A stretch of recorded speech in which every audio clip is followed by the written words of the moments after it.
खराब कर दी। कमर चूहों ने जगह जगह से कुतर कर उसे छलनी बना दिया है। और ऊपर से प्रभास जी, उन्हें तो रात को सोते समय न जाने क्या होता है, इतनी गैस बनती कि पूरी रजाई में अजीब सी महक बस गई है। अगर आज इसे धूप नहीं दिखाई तो कल से इसमें सोना मुश्किल हो जाएगा। धूप लग जाएगी तो थोड़ी फ्रेश हो जाएगी और कीटाणु भी मर जाएंगे। विनीता तेजी से कमरे की तरफ भागती है। कमरे में उसका पति प्रभास बड़े मजे से रजाई में दुबक कर खर्राटे मार रहा था। विनीता ने बिना सोचे समझे रजाई का एक कोना पकड़ा और उसे जोर से झटक कर खींच लिया। अचानक ठंड लगने से प्रभास की नींद खुल गई और वो गुस्से में उठा।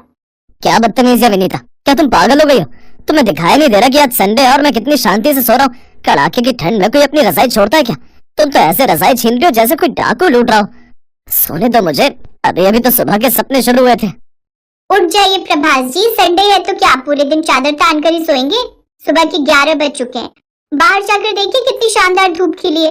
सारे दिन सोते हुए ही निकालोगे क्या? जाइए जल्दी से उठकर नहा लीजिए और थोड़ी देर धूप में बैठिए। अरे भाई तुम तो पीछे पड़ गई। बिना रजाई के अब मैं इस ठंडी हवा में सो ही कहाँ पाऊंगा? तुमने तो नींद का सत्यानाश कर दिया। चलो इससे अच्छा कि मैं उठ ही जाता हूँ और चाय पीकर धूप का आनंद लेता हूँ। पर याद रखना, रात को अगर मुझे ठंड लगी तो मैं तुमसे रजाई छीन लूंगा। विनीता मुस्कुराते हुए रजाई लेकर बालकनी की तरफ बढ़ती है और उसे रेलिंग पर फैला देती है। तभी अचानक उसकी नजर नीचे गली में जा रही एक रेहड़ी पर पड़ती है। एक आदमी जोर जोर से आवाज लगा रहा था, सस्ती रजाई ले लो, फैक्ट्री के भाव में नई रजाई ले लो। विनीता ने जब रजाई वाले को देखा तो उसके दिमाग में ख्याल आया, वैसे प्रभास जी की बात भी सही है। हमारे घर में बस एक ही रजाई है और कड़ाके की ठंड में मुन्ना, मैं और प्रभास तीनों उसी में सिमट कर सोते हैं। रात भर छीना झपटी चलती रहती है। कभी मुन्ना के पैर बाहर रह जाते हैं तो कभी मेरी कमर खुली रह जाती है। क्यों ना एक नई रजाई और ले लूं? अगर ये रजाई वाला सस्ते में दे रहा होगा तो इस साल की ठंड आराम से कट जाएगी। विनीता बिना देरी के सीढ़ियों से नीचे उतर कर रजाई वाले के पास पहुंच गई। मैडम जी, आप बहुत किस्मत वाली हैं जो आज मैं इस गली में आया हूँ। शहर की एक बहुत बड़ी रजाई बनाने वाली फैक्ट्री बंद हुई थी और वहाँ का सारा बचा हुआ स्टॉक मैं औने पौने दाम में उठा लाया हूँ। रजाई की क्वालिटी देखिए, एकदम मखमली है। वैसे तो इसकी कीमत 1500 है, लेकिन मैं सबको 500 रुपए में दे रहा हूँ। एक पैसा भी कम नहीं होगा क्योंकि पहले ही बहुत घाटा सहकर बेच रहा हूँ। भाई साहब, 500 रुपए तो बहुत ज्यादा बोल रहे हैं। अब हम कोई एक दो रजाई थोड़ी ही लेंगे। देखिए, मेरे साथ मेरी सहेलियां और पड़ोसी भी हैं। अगर आप सही दाम लगाएंगे तो हम पूरे मोहल्ले के लिए आपसे रजाइयां खरीद लेंगे। कम से कम 20-25 रजाइयां बिक जाएंगी आपकी। अब आप सोच लीजिए कि आपको थोक में माल बेचना है या शाम तक गली गली भटकना है। हम तो एक रजाई के 200 से ज्यादा नहीं देंगे। अरे मैडम, 200 रुपए में तो रुई भी नहीं आती। आप तो मेरा गला ही काट रही हैं। चलिए ना, आपकी ना मेरी, मैं 300 की एक लगा दूंगा। इससे कम में तो मेरा घर बिक जाएगा। रजाई बहुत अच्छी है, एक बार ओढ़कर सोएंगी तो सुबह तक पता भी नहीं चलेगा कि दुनिया में क्या हो रहा है। विनीता की बातों में आकर पूरे मोहल्ले की औरतों ने एक ही रंग और एक ही डिजाइन की लाल मखमली रजाइयां खरीद ली। रात हुई और कड़ाके की ठंड के बीच सब अपने अपने घरों में नई रजाई ओढ़कर सो गए। विनीता भी प्रभास और मुन्ना के साथ बिस्तर पर लेटी थी, लेकिन उसे नींद नहीं आ रही थी। हे भगवान, आज तो पूरे मोहल्ले ने एक जैसी रजाई खरीद ली है। सबका रंग एक है, डिजाइन एक है। अगर कल सुबह धूप में सुखाते समय मेरी रजाई किसी और के घर चली गई या पड़ोसन की रजाई मेरे पास आ गई तो मुझे पता कैसे चलेगा? ये शर्मा आंटी तो ऐसी है कि अगर मेरी नई रजाई उनके पास चली गई तो वो कभी वापस नहीं देंगी, कहेंगी कि ये उनकी है। मुझे अपनी रजाई पर कोई ना कोई पक्का निशान बना लेना चाहिए ताकि उसकी पहचान बनी रहे। विनीता बिस्तर से उठी और कोठरी से सुई और सफेद धागा निकाल कर लाई। वो रजाई के कोने पर अपना नाम लिखने लगी। प्रभास गहरी नींद में था। तभी विनीता की सुई अचानक रजाई के पार निकल गई और सीधे प्रभास के पैर में जा घुसी। अरे बाप रे, ये क्या हो रहा है विनीता?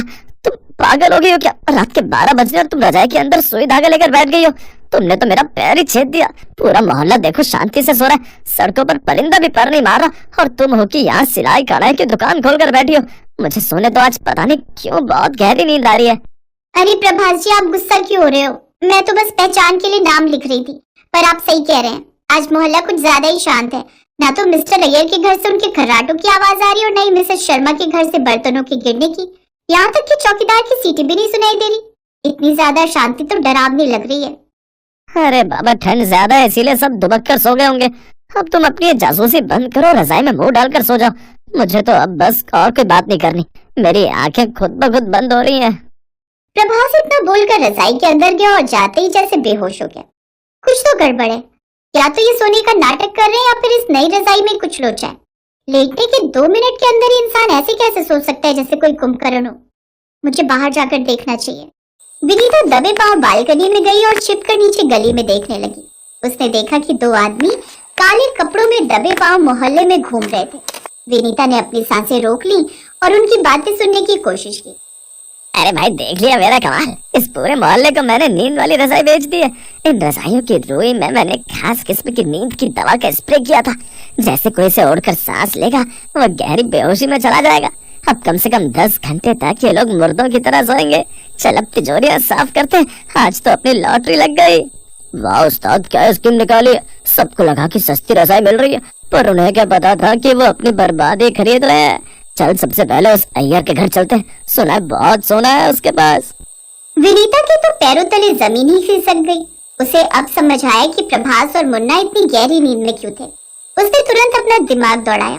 उसे पता था कि अगर वो शोर मचाएगी तो चोर भाग जाएंगे या उसे नुकसान पहुंचाएंगे।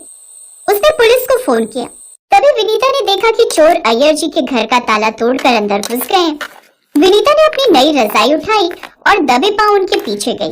जैसे ही दोनों चोर अलमारी की तरफ बढ़े, विनीता ने फुर्ती दिखाई और उन दोनों के ऊपर वही नींद वाली रजाई पूरी तरह फैला दी। चोर रजाई के नीचे दब गया और दवा के असर से तुरंत बेहोश हो गए। तभी वहां पुलिस आती है और पुलिस के सायरन से सब लोग जाग जाते हैं और उन्हें पता चलता है कि उनके घर में चोर आया है।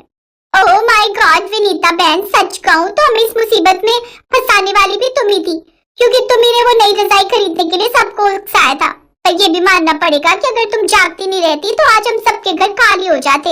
हाँ विनीता बहन, तुम्हारी उस पहचान बनाने वाली सनत ने आज पूरे मोहल्ले की इज्जत और पैसा बचा लिया। हमें माफ कर देना, हमने तुम्हें रजाई के लिए बहुत तंग किया था। इंस्पेक्टर साहब, आप ये सारी रजाइयां ले जाइए और इन्हें जला दीजिए। मुझे नहीं चाहिए ऐसी सस्ती रजाई जो हमारी जान की दुश्मन बन जाए। आज मुझे सबक मिल गया है कि कभी भी बहुत ज्यादा लालच नहीं करना चाहिए। सस्ते के चक्कर में पड़कर हम बड़ी मुसीबत मोल ले सकते हैं। हाँ लेकिन अब से हम अपनी उसी पुरानी चूहों वाली रजाई में सोएंगे।